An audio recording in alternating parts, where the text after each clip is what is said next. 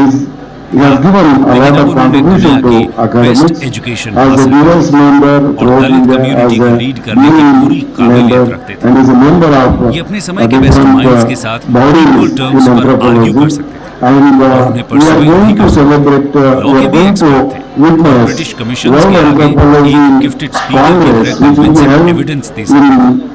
India, Bhimrao ji especially ने अपनी in आगे की Orissa, जिंदगी इसी at टास्क Kalunga को Institute. समर्पित कर दी। And एजुकेशन की as इंपॉर्टेंस को my जानते knowledge हुए goes, भीमराव ने is a 1924 national में chair for बहिष्कृत हितकारिणी सभाओं से ethnography and एक culture एसोसिएशन की शुरुआत of की, that जिसका काम international हॉस्टल्स, स्कूल्स और field conference or library seminar. Setup करना था। That is his इसके बाद 1927 में greatness, महाड़ what I सत्याग्रह हो, can round say. Table conferences में पार्टिसिपेट करना हो Professor या has constituent produced more assembly than में 10 दलित राइट्स को PhD इंश्योर करना, scholars and भीमराव graded जी ने for दलित number के of one number emancipation of के लिए ही काम किया। dissertations, master Conclusion. dissertations, and दोस्तों, he was ये a थी research कहानी person एक ऐसे for संघर्ष a की tribal जिसने research पूरी दलित institute, कम्युनिटी which को is in आगे चलकर Mysore, प्रेरित more किया। than 10 years. Doctor Bhimrao He Ambedkar was न a सिर्फ research दलित्स के person for लीडर that बने बल्कि center, सभी वल्नरेबल and कम्युनिटीज के throughout राइट्स की बात India, उन्होंने की।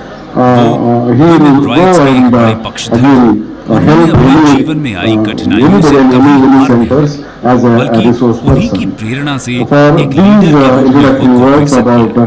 Professor ऐसी C.D. महान Khan, शख्सियत को I will आज उनकी start जयंती my पर हमारा welcome and शत also some introductory speech. Thank you, one and all, and I will request Dr. Malagatti sir to introduce today's president of our session. Thank you.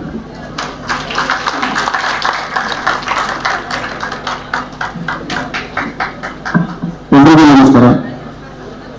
Karnataka ವಿಶ್ವವಿದ್ಯಾಲಯದ doctor B R Ambedkar ಅಧ್ಯಯನ ವಿಭಾಗ, ಕರ್ನಾಟಕ ರಾಜ್ಯ ಬುಡಕಟ್ಟು ಸಂಶೋಧನಾ ಸಂಸ್ಥೆ ಬೆಂಗಳೂರು ಹಾಗೂ ಪರಿಶಿಷ್ಟ ಜಾತಿ ಕಲ್ಯಾಣ ವಿಭಾಗ ಬೆಂಗಳೂರು ಇವರ ಸಹಯೋಗದಲ್ಲಿ ನಡೆತಿರ್ತಕ್ಕಂಥ ರಾಷ್ಟ್ರೀಯ ರಾಷ್ಟ್ರೀಯ ಸಮ್ಮೇಳನದ 5ನೇ ಸೆಷನ್ನ ಅಧ್ಯಕ್ಷರಾಗಿರ್ತಕ್ಕಂತಹ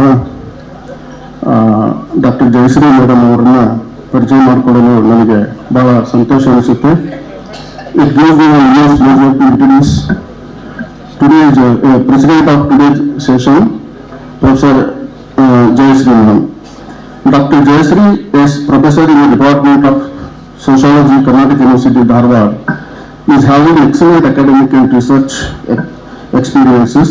Madam has completed her PG and PhD degree from Karnataka University. She has bagged 6 different awards since her students' life. Madam has started her teaching career first at Purva Pragya College, Udupi, and served other colleges like Basic College, Bengaluru, Dharwad College, Karnataka, Bhandarkar College, Kundapura, and later she joined Karnataka University in year 1989. And she served Kitturu Chennama PG Center, Belgavi, and now she is working as professor in Sociology Department, Karnataka University, Dharwad. Madam attended 2 international conferences outside India, that is Thailand and Toronto, Canada, and 12 within India, and she presented scholarly research papers in international conferences, and 97 national conferences she has attended and presented papers. She guided 10 MPhil students and 13 PhD students already awarded PhD under her supervision.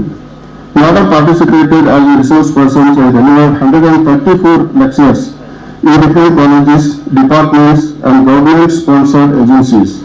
Madam has given her talk on family, the cardinal of virtues in Yoga. She successfully organized 28 workshops, seminars, and lectures. Madam completed total 8 research projects, and one is under progress. She is having a life membership with 13 professional associations. Madam has 76 publications, 11 international full papers, 52 national full papers, 13 books she had published, 11 edited and translated publications, 2 books have been reviewed, She developed 12 curriculums. Madam got total 17 special honors for her achievements in education and research related works. She is working as a member and chairman for Board of Studies and Board of Examination in Sociology for various leading universities and colleges. Now she is working as a director in charge for Human Research Development Center, Karnataka University, Dharwad. With this brief introduction, I once again welcome Dr. Jayashree Madam to this session. Thank you very much.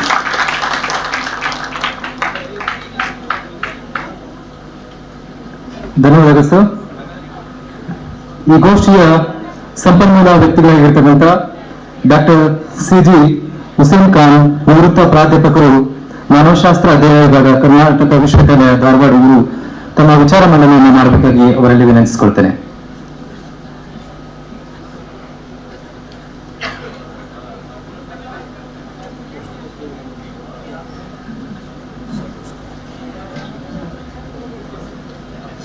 ಎಲ್ಲರಿಗೂ ನಮಸ್ಕಾರ.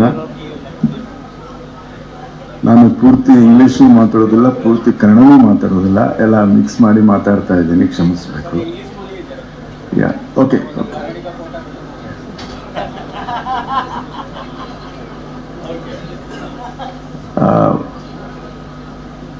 Honorable President of this session, Madam Jayashree, the esteemed scholars, Dr. Sugandhi, Dr. Malagatti, Dr. Hiremat, Dr. Bansode, and my senior friends, my students, ladies and gentlemen. Let me at the outset convey my gratefulness to you and especially the organizers of this seminar for having found me fit to speak on a topic of my subject. And for a long time I did not speak on this, and I tried to make a acceptable presentation. We are celebrating our 75th year of independence, that is Azadi Ka Amrit Mahotsav. Yesterday it was very aptly pointed out by the chairman of the Department of Anthropology, Professor Basangada, and it was vouched by the Honorable Speaker of the Legislative Council, Shri Basavaraj Horetti, that despite 75 years of independence, we have not been able to bring our indigenous populations, mainly tribes and depressed castes, into our mainstream. A 2015 report of the High Power Committee, headed by Professor Virgin Khaka, appointed by the then Prime Minister, Professor Manmohan Singh, to look into the present condition of the tribal people, has pointed out very clearly that the present condition of the tribes, be it in the health sector or education or livelihood, they are in a very pathetic state. It also pointed out that the overall condition of the tribes in India were better before independence as compared to the present times. Why is it so? After providing constitutional safeguards for more than 4 decades, and more than 12 5-year plans and provision of thousands of crores of rupees in the tribal subplan at the central and state level every year, we find this situation. The answer is simple and quite evident. There is no proper database available on tribes. And you may be surprised to know that even now, some of the tribes in India have not been approached also by the scholars and the government personnel.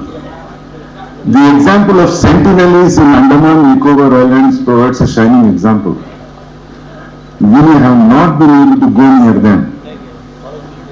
It is really a tragic situation that we don't make attempts.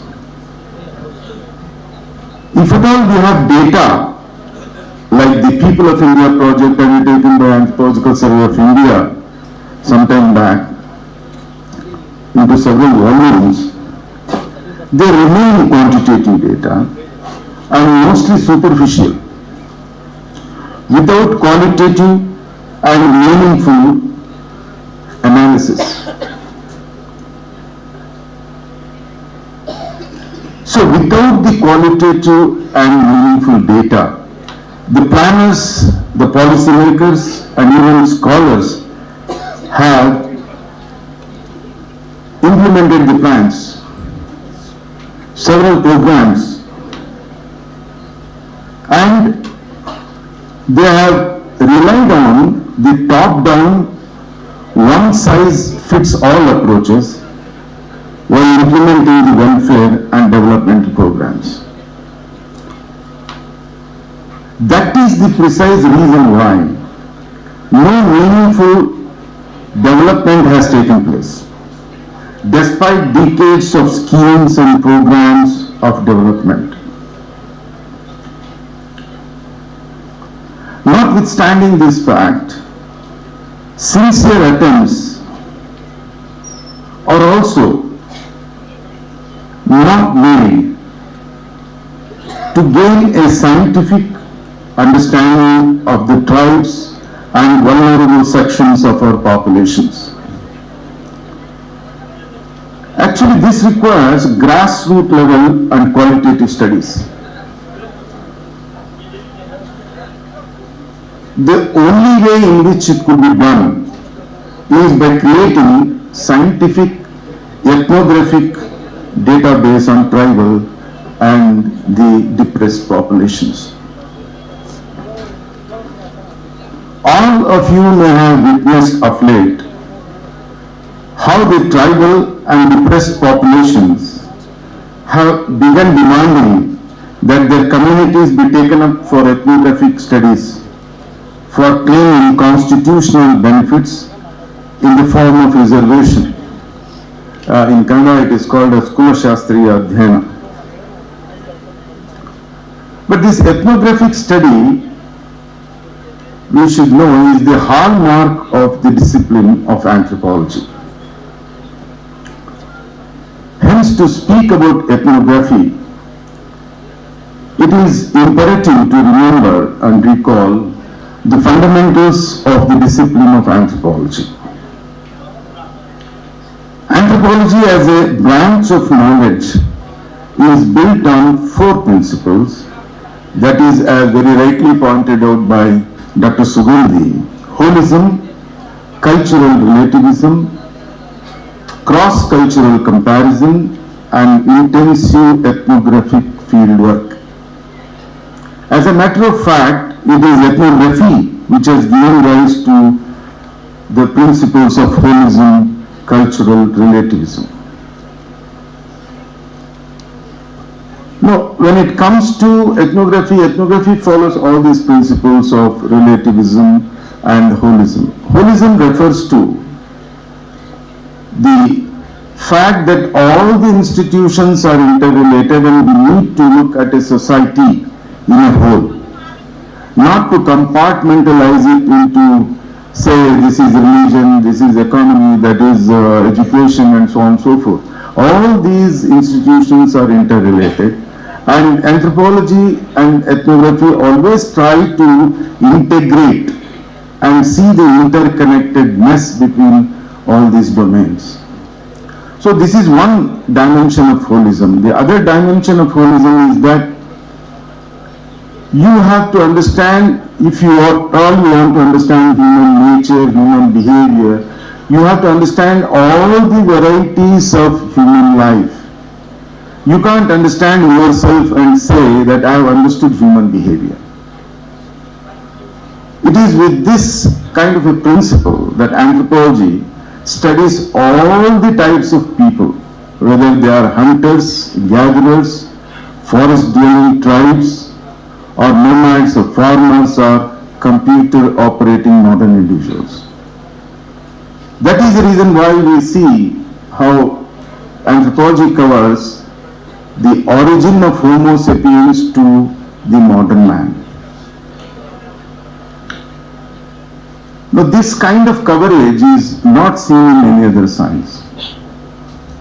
It is not only the different types of societies, but societies of all times in all the places on the earth become subject matter for anthropology. So holism in anthropology has all these components of studying all the human beings, all their institutions, and put it into an integrated and total picture, and then conclude about human nature and human behavior. You can't generalize about what is family, what is marriage, what is religion, based on the study of only one type of society. If at all we have the aim of understanding the nature of religion or nature of family. So holism has been a very, very strong concept in anthropology. The other concept is cultural relativism, where we say every culture, every way of life is unique by itself. We can't classify them as superior, inferior, and civilized, uncivilized. This kind of grading is never done by anthropologists, because they think that each institution and every culture has its own value, and we need to understand in its terms rather than in our terms. So we can't say that this religion is good, that religion is inferior, this family system is better and that family system is not better. This kind of judgmental, understanding is never done in anthropology. It is because of this reason that we shun ethnocentrism. We never try to see the other people from our perspective. If we try to understand that way, then we become ethnocentric in our approach. That means we are biased. So in order to overcome this bias, we adopt this principle of cultural relativism. The other principle is cross-cultural comparison. So we need to see that after having studied each culture, they need to be compared to find out the commonalities, differences, and the reasons for these commonalities and differences, to draw generalizations and to theorize on human actions.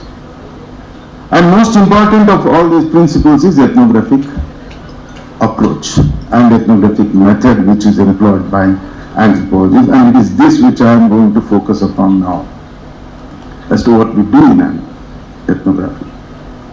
Ethnography is the flesh and blood of the discipline of anthropology, as it was explained by David Seligman. One can go to the extent of saying that ethnography is the sine qua non of anthropology. The term ethnography has two words in it, that is ethnos and graphy. Ethnos refers to people, culture, and graphy means detailed description. Thus, ethnography literally means a detailed description of the way of life of a people or group of people. The renowned British anthropologist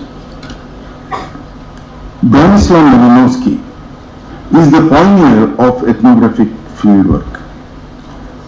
His field-based study, titled Argonauts of the Western Pacific, forms the benchmark for ethnographic fieldwork in anthropology. Virtually, Right from the days of Malinowski, ethnography and ethnographic fieldwork have become the identity marker of the discipline of anthropology. Ethnographic research involves rigorous and long-time fieldwork among a group of people. It can be a tribe, or it can be a caste, it can be a village, it can be a section of the city, or even it can be a particular institution like an educational institution or a hospital or a ward. So all in industry, so all these units have been studied by anthropologists, and they try to conduct a rigorous kind of field work in all these units.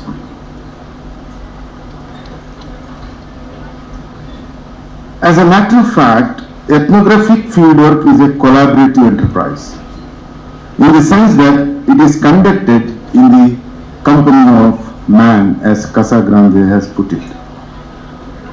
The first and foremost requirement in ethnographic fieldwork is to live in the midst of the community by establishing person-to-person first-hand contact with the people.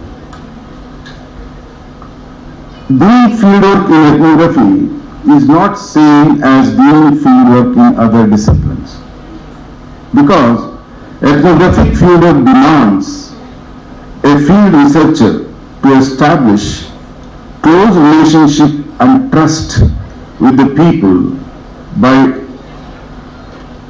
dissolving the status of a stranger.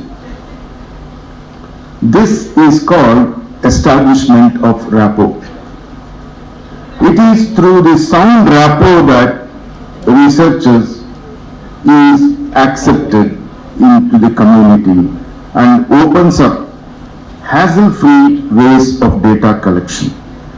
Otherwise, the researcher remains a stranger, and the people always look at him or her with suspicion and hesitation. Living in the community is not just being there in the village or a locality or an institution, from morning till evening, or staying away after interaction from the activities daily performed by the people, or coming in the morning and going back in the evening, or making short trips for filling up questionnaires and schedules. Living in the community and mingling with the people should go along with adopting their way of life. Like following the daily routine the way people do, cook and eat what they eat, sleep the way the people sleep, like on the floor, etc.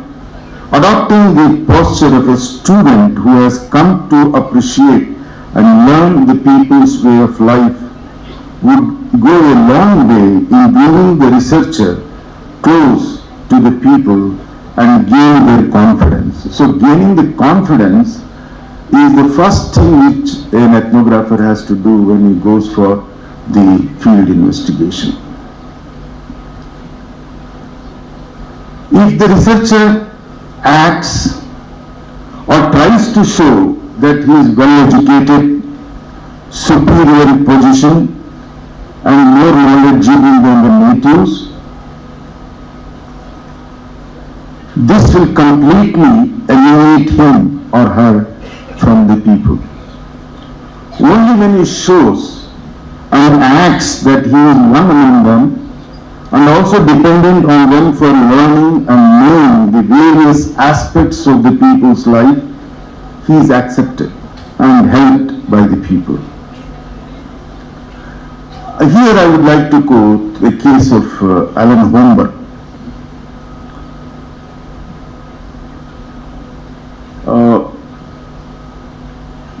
The case of Alan Holmberg, who went to study the Serrano, it is a tribe, Serrano tribe of Bolivia in South American continent. It illustrates as to what pains the ethnographer takes to earn the trust and confidence of the people he tries to study. Siriano were a nomadic tribe living in the tropical forests of Bolivia. They were a naked tribe. Alan Holmberg was sent by his teacher, a very famous American anthropologist, George P. T. Murdoch of Chicago University, to conduct an ethnographic study of Siriano. Alan Holmberg did make several compromises to get accepted by the Siriano. He had to remove his clothes to join the naked tribe and to become a normal member of the tribe, and had to roam along with them as a nomad in the jungles of Bolivia for more than 8 months, and came out with an excellent ethnographic monograph on the Siriano. However, in this bargain, he got his health spoiled and his eyesight was affected. But later on, ultimately, he recovered from his health problems when he came back from his fieldwork to America. Thus, in ethnographic research, rapport establishment is the first step, and for this the researcher needs to take extra efforts to cut good impression and become acceptable by the people. Otherwise, the whole research gets affected. Establishment of rapport should go along with the learning of the native language. Malinowski, who set the standards of ethnographic fieldwork, insists that communication and interaction of the ethnographer with the people ought to be in people's own language. The process of learning the native language may bring the researcher further closer to the phenomena because of his or her dependency on the people.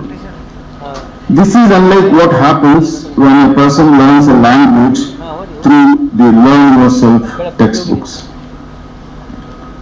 Since the goal is to comprehend the social cultural reality as the people themselves understand and experience, the ethnographer is supposed to make efforts to translate the culture of the people without losing accuracy. This necessitates learning to think in the language of the people and see the world from the people's perspective, which in anthropology is known as unique perspective. To accomplish this, the researcher should make it a point to learn not only the words and utterances, but also the contextual variation of their meaning and significance. This was a revelation, as no social science researcher had realized the importance of people's perspective, or what is called as unique perspective, in undertaking the social, in understanding the social and cultural reality prior to the appearance of Bronislaw Malinowski on the research scene. Because researchers earlier had depended entirely on middle-level translators and interpreters, especially when one is conducting research among the people whose language is not known. Notwithstanding this fact, even now most of the social science researchers rarely adopt this perspective. They more often depend on the help of interpreters and translators. Some rely wholly on key informants without bothering to have a first-hand contact with the people per se. But introduction of a third person between the researcher and the researched adds a filter and it forms a barrier through which information about people's lives and their experiences have to pass through. This means the researcher is removed one step away from the phenomenon of his study. This is scrupulously avoided by the ethnographer in his ethnographic investigation. Rather, the ethnographer goes a step further and tries to understand not only literal meaning of people's words and statements, but also the idiomatic significance of their utterances and phrases. Because there is all likelihood that the researcher may end up in wrong conclusions if he or she does not attempt both literal and idiomatic meaning of what people say and explain. For example, this is what happened when the scholars tried to understand the family system in South India. Go back in the 19th century, when ethnography was not known, the scholars did attempt to understand the family system, and people came from especially Britain. Now, since they used interpreters and used go-betweens and all that, they were to our relatives. In English family system, what happens is, father and mother are differentiated from father's brothers and mother's sisters. Father is father, mother is mother, and father's brother is an uncle, is not a father. Mother's sister is an aunt. She is not a mother. Whereas in South India, our father and our father's brothers are all fathers for us. Only difference is we make a difference as elder father, younger father and all that. Similarly, mother is elder mother and younger mother, but all are mothers. When this was noticed by some of the scholars in the early days, they said, what could have been the reason for this? They started speculating and started, conjecturing on this. And they said, oh, it must have been in the olden days, a set of brothers in one family must have married a set of sisters in another family. So the children born, for them all are fathers and all are mothers. And some even went to the extent of saying that there would have been promiscuity. So these are the kinds of understandings which we see when you do not try to understand the deeper aspects of the important channel. And so also there are so many cases. I mean, even for example, if you compare North India with South India, we differ very much from South Indian. Father, mother and father's brothers are different, mother's sisters are different. Whereas in South India, it is not the case. In our South Indian system, a mother's brother is a father-in-law. So there are so many jokes related to mother's brother and sister's son relationship. But not in the North. They pick up wife's brother for making jokes and all that, Sala. But in our system, we find that mother's brother has a very important role to play in our ceremonies also, which you don't find it in North Indian system of family. So these are the kinds of differences which we sometimes, for everything that we know whole of India and try to generalize on that, we know whole of Karnataka, we try to generalize on this without getting into the micro level realities. So it is said that in India, every 40 miles we have variations in food, in custom, in marriage, in several aspects. But we try to steamroll everything. So make a Karnataka plan, make a plan for India, make a plan for so many states, and this all top-down approaches which do not yield the desired results. Variation we need to understand our social systems from a micro level rather than from a macro level. Another important characteristic of ethnographic research is participant observation. Again, it is Bronislaw Lewinsky who invented the method of participant observation. He pointed out that observation alone is not enough.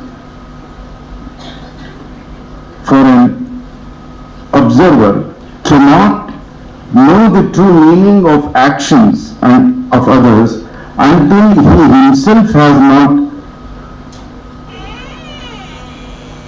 had an opportunity both participate in and also observe the daily routine life of the community. Also, he must include in his participant observation the special irregular occurrences which, although not part of the daily routine, are equally important to the overall picture of the cultural life of people.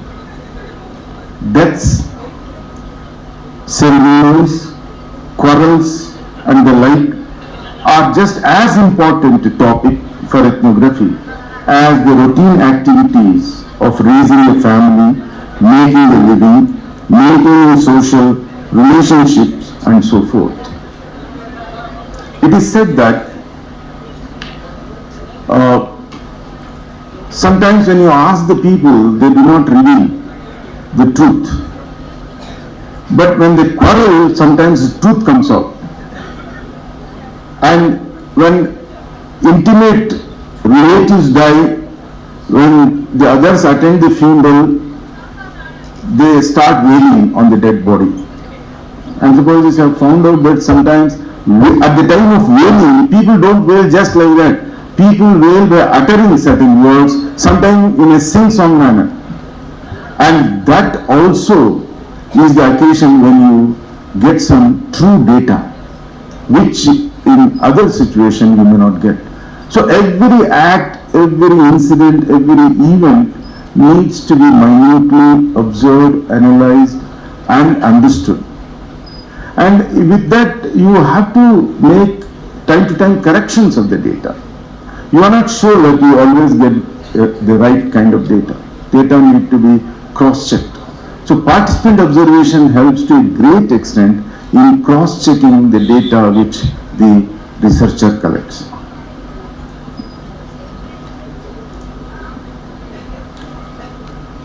Participating in the regular and irregular events and in the nuances of daily life enables the researcher to put together and give a valid picture of what culture means to the members of the group.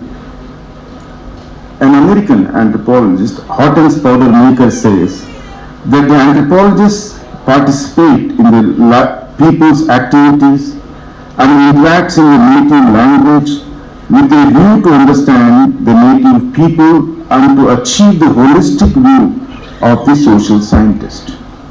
Unquote.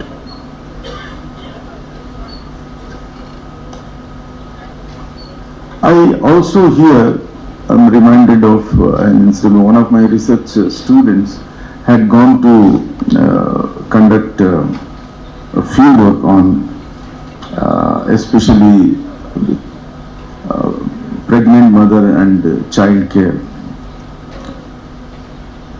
Now you know the kind of programs which we have in health sector like NRHM, NUHM and several other programs. But in spite of that, we have the maternal mortality which is high compared to many of the developing countries.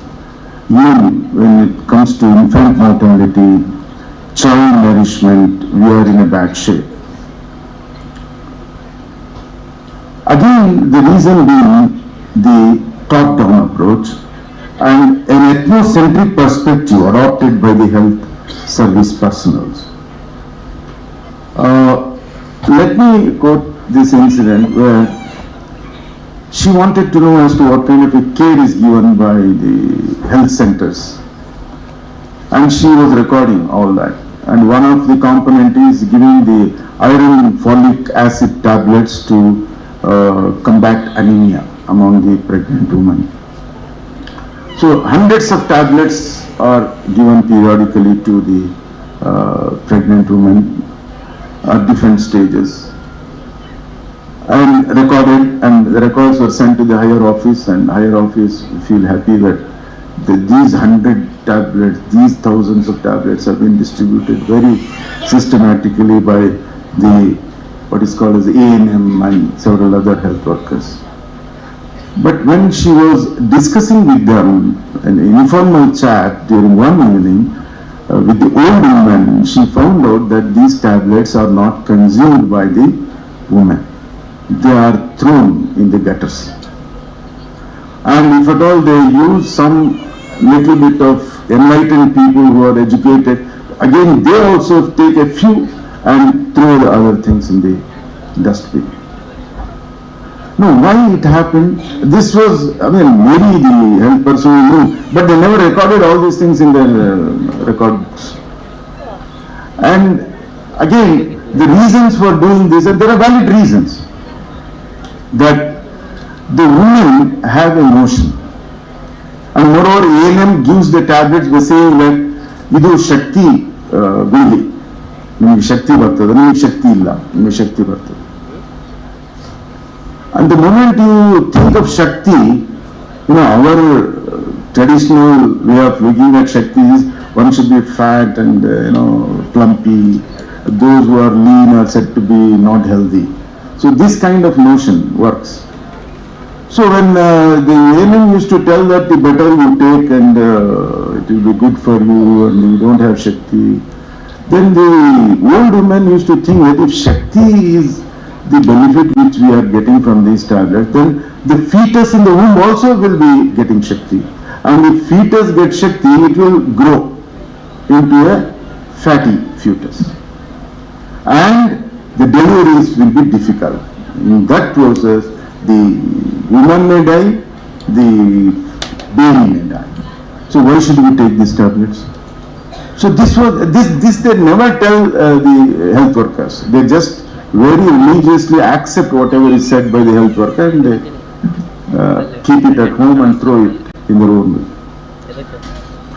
Now this is one thing which you could know because you are there night and day with the people and you could follow. The other thing which she found in that field investigation was about the doctor in the health center.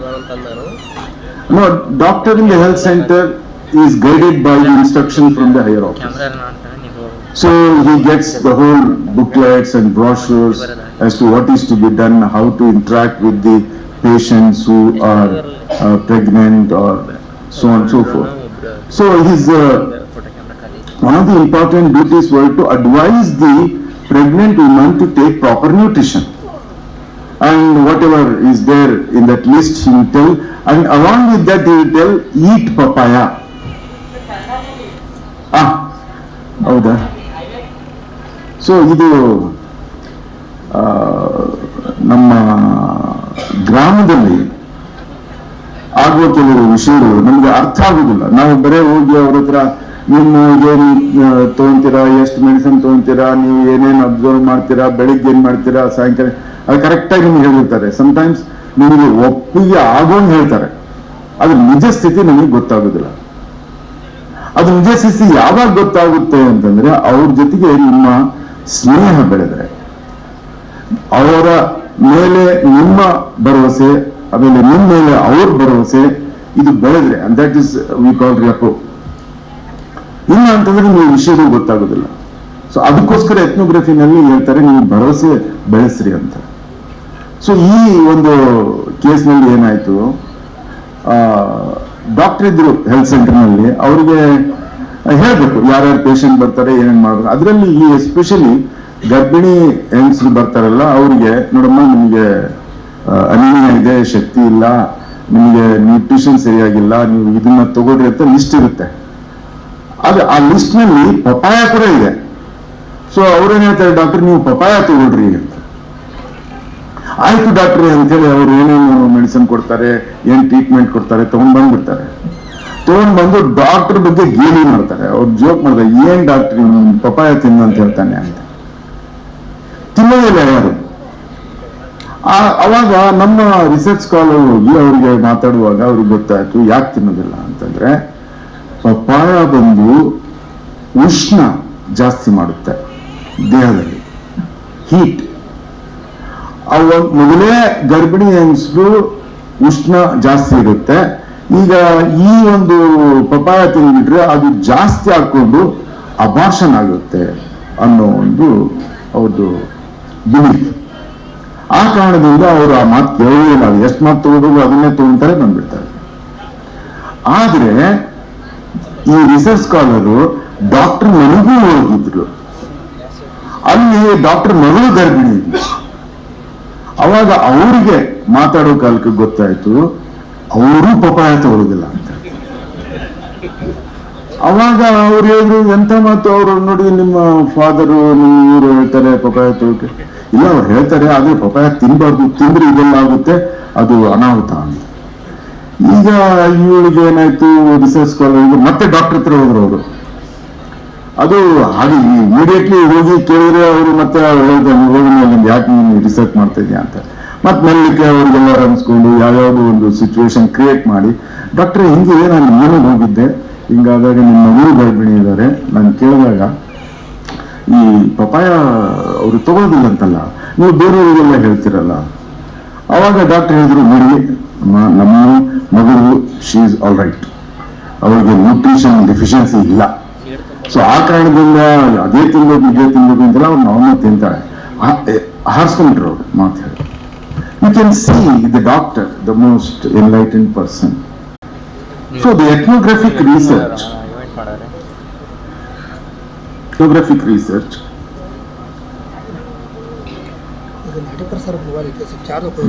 we find this benefit of participant observation.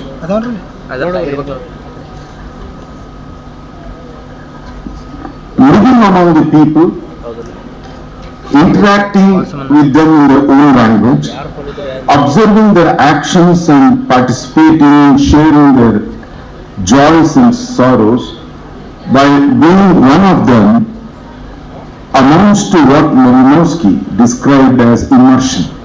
Immersion in the institutions seen as interdependent parts of the social system.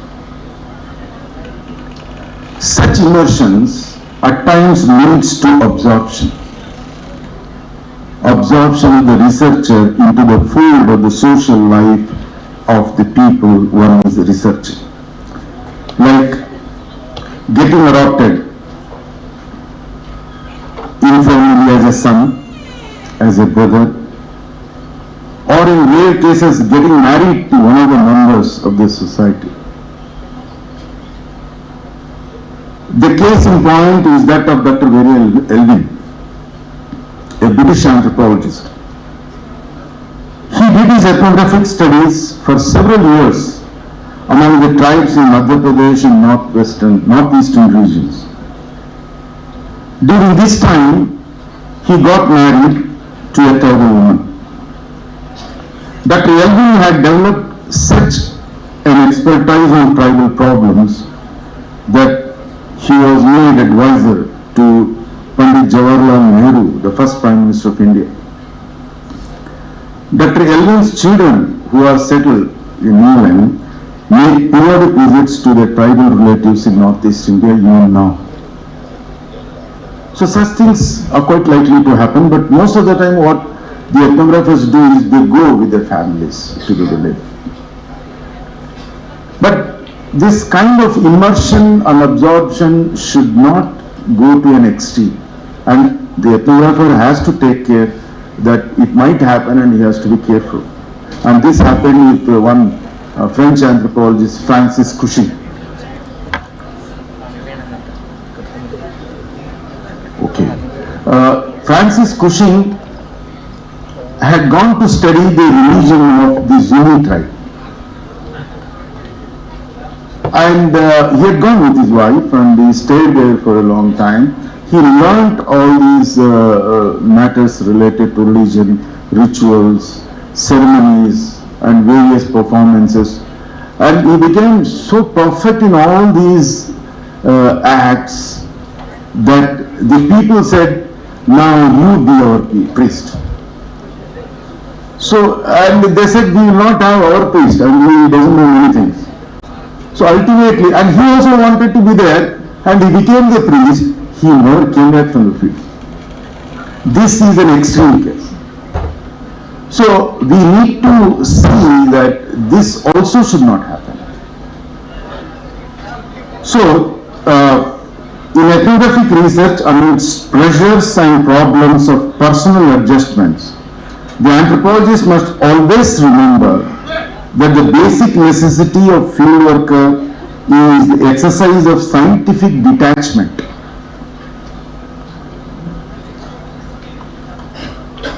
The empathy, involvement that characterizes the ethnographic investigation must go hand in hand with the anthropologist, at the same time remaining objective to understand the meaning of actions and behaviors. The ethnographic research demands this balancing act, and it has to be done very meticulously. This kind of a balancing act has been described by Clive Cluckan as detached attachment. This kind of intensive ethnographic fieldwork is not the same as is done in other social sciences, where quantification, survey, and use of statistics are given preeminent importance. In such cases, what they insist is standardization. Standardization of approach is emphasized in other sciences so that all investigators may obtain the same results. To achieve this, a distance is maintained between the researcher and those who are researched, and this is recommended quite often. But contrary is the situation in anthropology, where in ethnographic investigation, a researcher is recommended to be closer to the phenomena and at the same time construct a real, meaningful and scientific picture of the life of the people. So these are some of the salient features of ethnographic fieldwork. I think I should have to conclude now. It is in the fitness of things that we have spoken about the necessity of proper and real understanding of tribes and other depressed population in India on this important occasion of Dr. B R Ambedkar's 131st birth celebrations. Because B R Ambedkar had studied anthropology and he knew about the importance of ethnography in understanding the problems of our people. In fact, this occasion should inspire us to make sincere attempts in understanding the problems of the vulnerable sections to bring them into our mainstream. Thank you, ladies and gentlemen.